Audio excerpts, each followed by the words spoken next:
Testing. Sometimes when you live alone, you have to test your voice because I'm just realizing it's been hours since I have uttered a word to anyone else. Anyway, welcome back to my channel. Today's video is about my acne journey, how I healed my acne, what changes I made, how do I continue to maintain mostly acne-free skin despite being super acne prone. I never had crazy severe acne as a teenager. I had a little bit, but nothing that I was concerned about or affected my self-confidence. But when I was 29, I had this like sudden bout with acne where my entire face was filled. I'll insert some pictures of how it started and how I knew it was very serious to the point where it had started affecting my self-confidence. Didn't feel great about myself no matter what I wore. Makeup felt so icky and so painful on all the acne. I almost feel like makeup looks worse when your skin underneath it is not good. Maintaining an acne-free canvas or face is kind of a lifestyle, and I have learned along my journey of what I need to do when my skin starts to show signs of inflammation. So strap in. This one might be longer, but that's because I want to make it as informational as possible for you guys. If you're going through acne, I want to tell you that you are beautiful regardless. I had periods where it affected my self-confidence so much, and if you're going through that, I empathize with you completely. But please know that your value as a person comes from within. I'm breaking this video into two segments. Segment one is going to be talking about the lifestyle changes that I made because acne is more than just what's going on in the surface. It's a sign that something is wrong in your body. There can be different types of acne, but a lot of the times it's a sign of inflammation in the body. And so the first segment, I'll talk about kind of all the lifestyle changes I made to heal acne from within. And then the second segment will be about where I talk about actually like what changes I made aesthetically.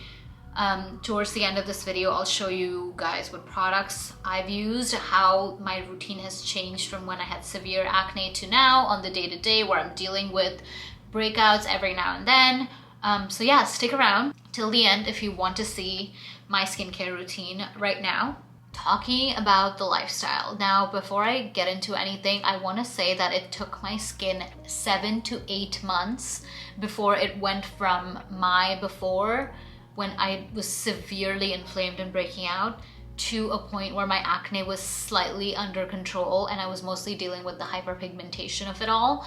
It's not going to be an overnight solution. Acne starts and develops and comes to the surface over a period of 3 to 4 weeks, sometimes over a month.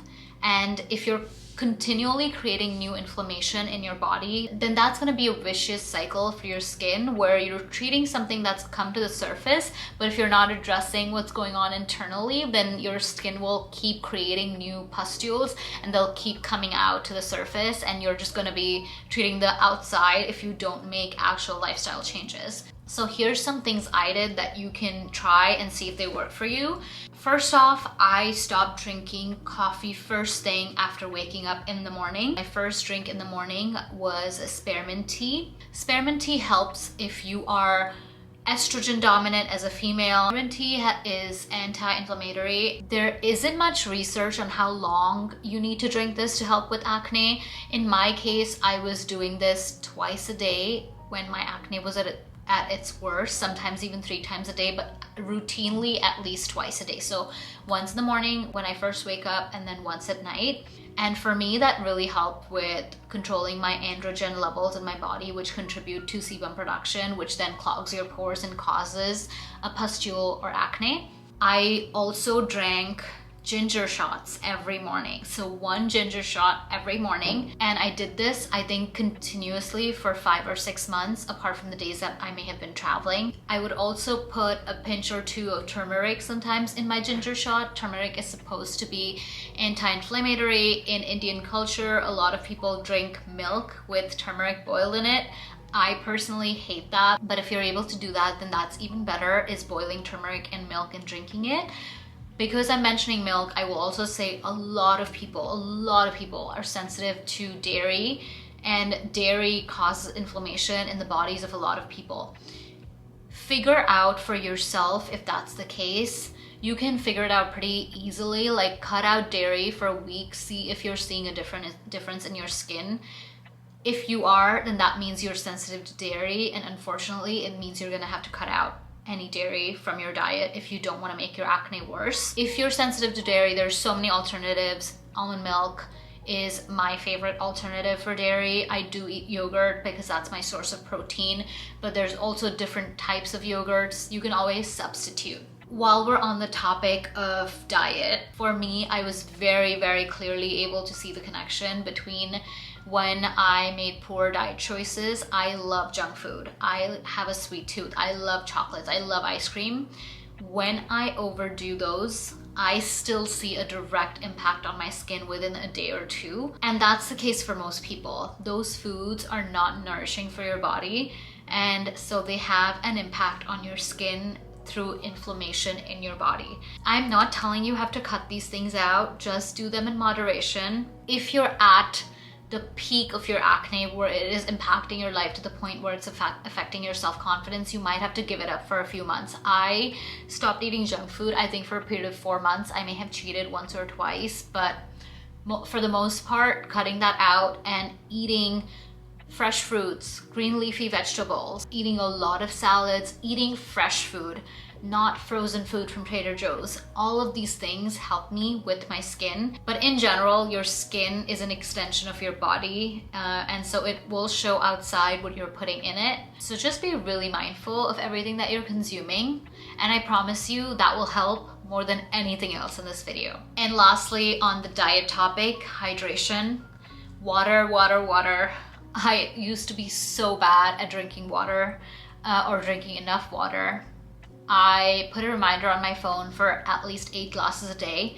A liter of water is what I started aiming for, and then upped it to 2. You can definitely overdo it, so don't overdo it on the water drinking, but make sure you're getting enough hydration. It definitely helps your skin not be dehydrated. When I was going through all these acne treatments, my skin was so dry because of all the actives on it. Water just hydrates your skin, so doing it from the inside in addition to doing hydrating serums on the outside, and then a couple other things with lifestyle and the day-to-day. If you're not changing your pillowcases, switch them out every 2 to 3 days at least.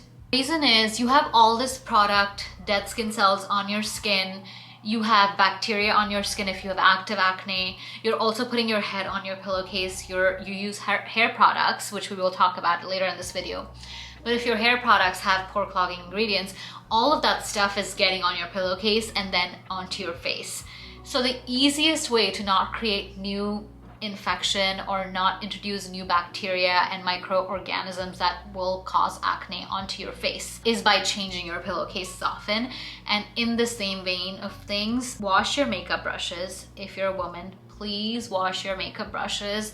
I used to be so bad at this. Now I wash them every 4 to 5 days. It's also just a very hygienic practice to do either way, whether or not you have acne. Clean your makeup brushes. This is your reminder. Pause this video and go clean your makeup brushes if you haven't done it in a while. I also stopped using body towels or any type of like fabric towels on my face. You are literally wiping your butt crack with your body towels. And I don't know why this didn't strike me earlier, but you don't want to be wiping your face with the same towel. You can use a face towel. You have to change it every 2 days. What I do is I use paper towels on my face so I know it's a fresh one every time. Yes, it does mean using a little bit more paper, but I make up for it in other ways in my life. Doing all of these things just serves one purpose, is you're not proliferating the infection on your face by using things that might have more bacteria on them. And then one last thing I'll talk about for the lifestyle piece is your skin and your gut microbiome. Whatever is going on in your gut is showing up on your skin. I believe, and I didn't go to a doctor to validate this, but I believe that my gut microbiome was severely compromised because of bad bacteria, bad diet habits, lifestyle habits.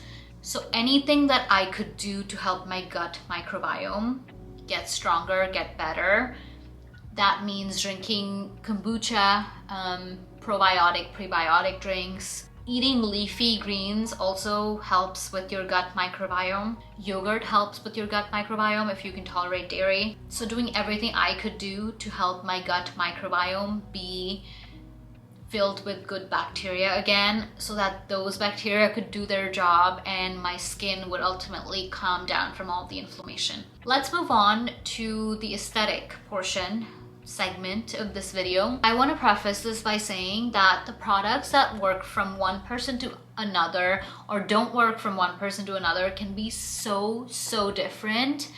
Something that might have changed someone's skin for the better or for the best might be my worst nightmare.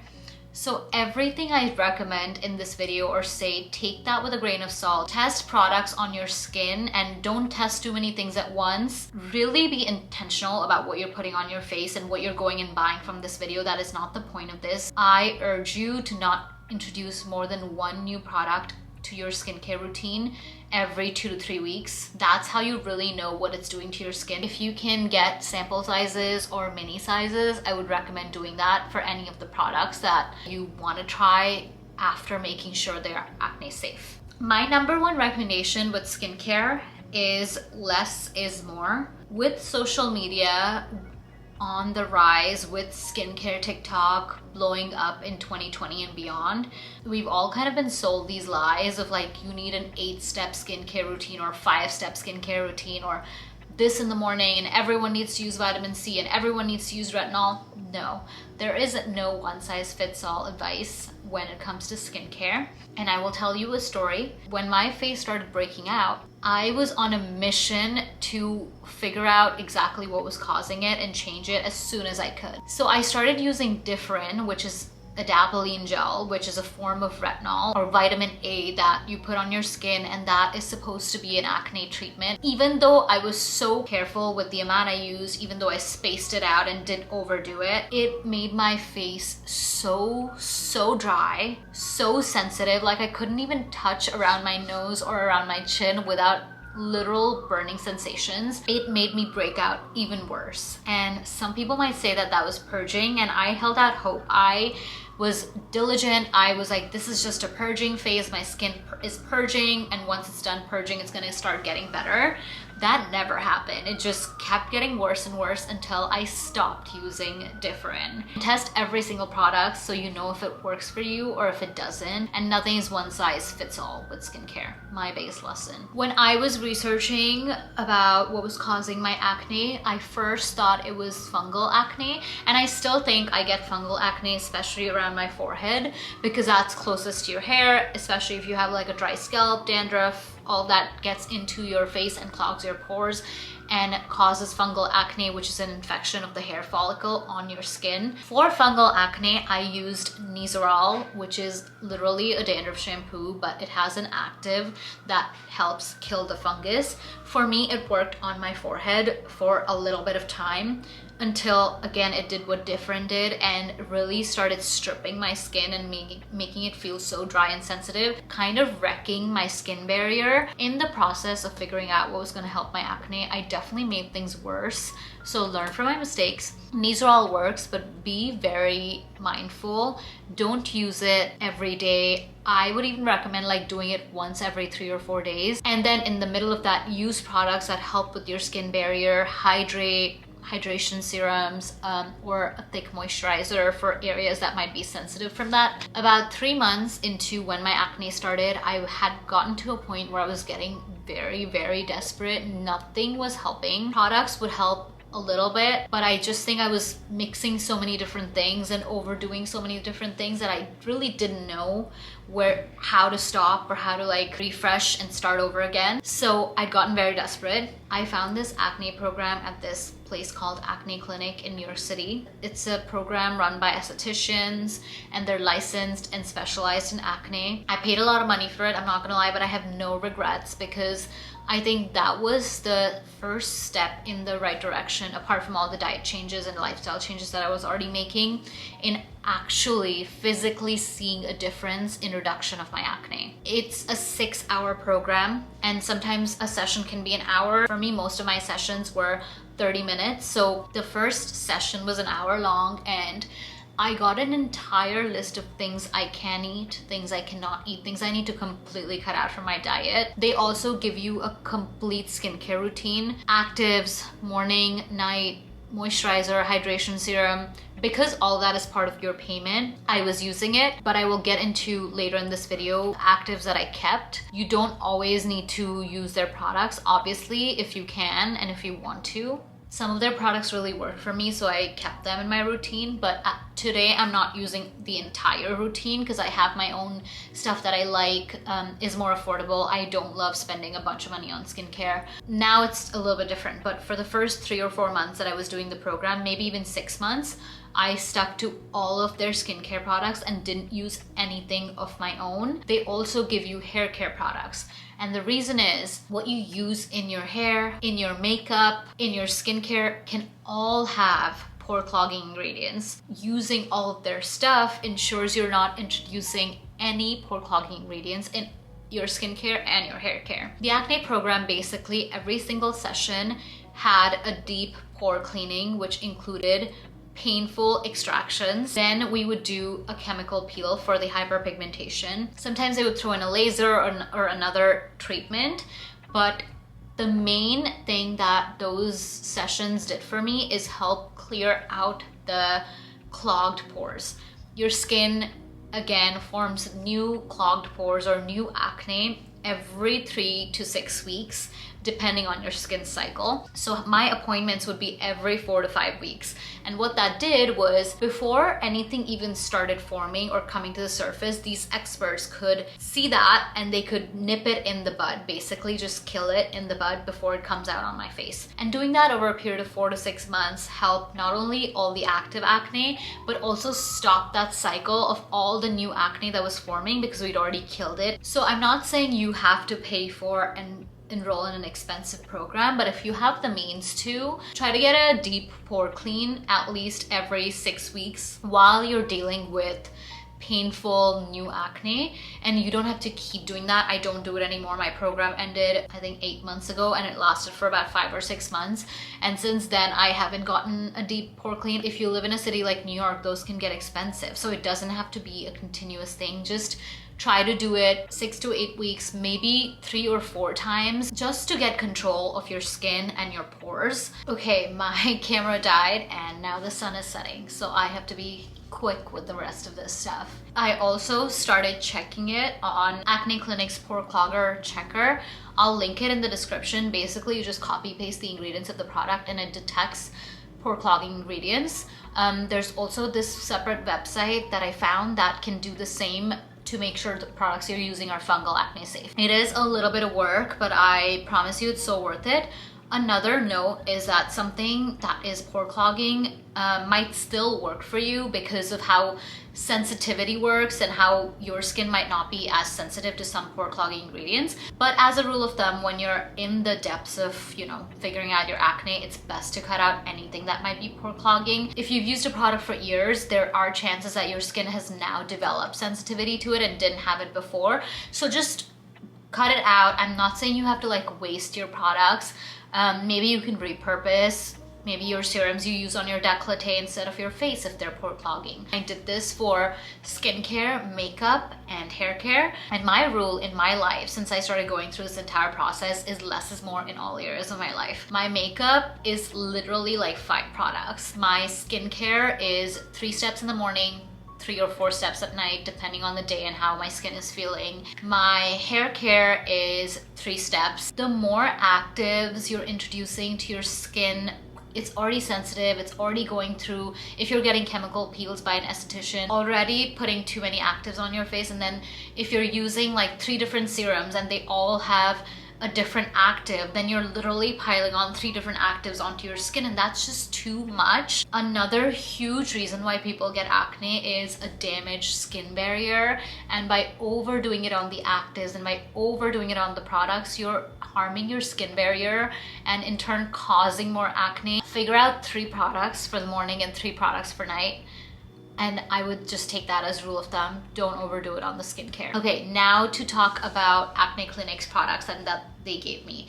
They gave me a cleanser for the morning, a toner And my active for the morning was this exfoliating serum. It has a combination of a lot of acids like glycolic acid, PCA. When I was using a less strong version of this was helping my skin a lot, but this version that they gave me, I can only use maybe once or twice a week. Otherwise my skin gets so itchy and so dry. The other active that they gave me was this nighttime acne serum, and that one has benzoyl peroxide, and I think that one has worked for me. So that's the one that I keep rebuying and keep reusing. It's something I haven't replaced. It has 10% benzoyl peroxide. So if you're looking for something that can help with active acne, likely something that has benzoyl peroxide, I would start with like a 2 to 3%, work up to 5%. I misspoke. I think mine has 5%, not 10%. Right now, my morning routine is cleansing. My cleanser changes. This is the one thing that I feel comfortable experimenting with because your cleanser does not stay on your face for too long. And so I have used a lot of cleansers, but I will typically use K-Beauty ones, and all my K-Beauty I order from this site called Stylevana. It's so much cheaper, but if you're looking for something quicker, then I would recommend Amazon because delivery does take a while. I also love the Youth to the People Kale green tea cleanser. I was using this Anua Heartleaf toner, and this was very soothing for my dry skin. I'm also trying to go back to using azelaic acid in the morning. It helps with hyperpigmentation that I still have from my older acne, so I don't want to overdo the steps, and so I'm taking a break on the Anua for now, but I really like this one. My skin gets very dry and very parched, especially if I'm exfoliating or using an exfoliating toner. On the days where I wake up with skin that feels like it's pulling, the Puredo Centella serum is my go-to. I've used like 4 complete bottles of this. I will never go back to any other soothing serum. Then I do moisturizer. I have been trying this new Centella moisturizer, again from Stylevana, from this brand called Skin 1004, but before that, and also my sidekick is this Oat In Gel Calming Cream from Puredo. Again, so good for skin barrier, so hydrating. Centella and panthenol is very calming for your skin, and a lot of my products have these two ingredients in them because, again, reducing inflammation, taking care of your skin barrier, hydrating your skin is the best way to not get acne, in addition to using the right actives and the right amount of actives. Okay, lastly, sunscreen. I use this one from Beauty of Joseon, again, a Korean brand. I've used so many tubes of this. If you're not using sunscreen, you're literally undoing all the progress you're making in all other areas of your skincare. Every single day you have to be wearing sunscreen because it's protecting you from UVA, UVB rays, which are present in the daytime whether or not it's sunny outside. And now I'm gonna speed through my nighttime skincare routine before my camera dies. I always double cleanse on the days that I'm wearing makeup. Even otherwise, most days I double cleanse. I use this Haru Haru oil cleanser. It's so light, it's so good. It gets everything off in the first wash. And the second cleanser, I use the same one that I use in the morning. I tend to play with this, like I mentioned. I have loved Youth to the People. I've loved a lot of Korean brands. Skin 1004. Centella cleanser from Skin 1004 is one of my favorites. Then I use the brightening toner from Acne Clinic. Basically it's mildly exfoliating, but if my skin is feeling dry, I will skip this step completely and go straight to my acne cream. This is the benzoyl peroxide cream that I mentioned from the Acne Clinic, but you can also get other products that have benzoyl peroxide as the active ingredient in them. And then I will use my moisturizer. I'm currently using this Centella moisturizer from Skin 1004. Again, a lot of my skincare that you will see is Korean beauty. I just think it's superior. It's so soothing for the skin. It's so affordable. All good things. And that's basically it. Recently, I've started playing around with wanting to add some kind of retin A or retinol in my nighttime routine, but nothing as strong as Differin. I'm trying out the Medicaid retinol right now, and I'm only doing it like once a week at this point, but I will see if I want to even introduce this into my skincare routine because my skin has finally gotten to a point where I can feel good about it on most days. On the days that I have active pustules, like white pustules or active acne, I'm a big proponent of using this sulfur mask from Amazon. It's literally under $10. this has worked for me like nothing has ever worked. So if there's one product you buy from this video, let it be that. I'll put on a thin layer, leave it for 15 minutes, wash it off. It does smell terrible, but it really works. And then I'll put acne stickers on active acne so I'm not infecting it while I sleep. And that's pretty much my skincare routine. I've also been using a red light mask for about 6 months now. There's proven research that it works as you age with acne, all of that stuff, so I highly recommend that, but it is a pricey one, so see if it's worth the investment for you. My camera is gonna die, so thank you so much for watching. If you have acne, I hope all these tips helped you. If there's any other questions, please leave them in the comments, and thank you so much for watching as always, and I'll see you guys in my next one. Bye.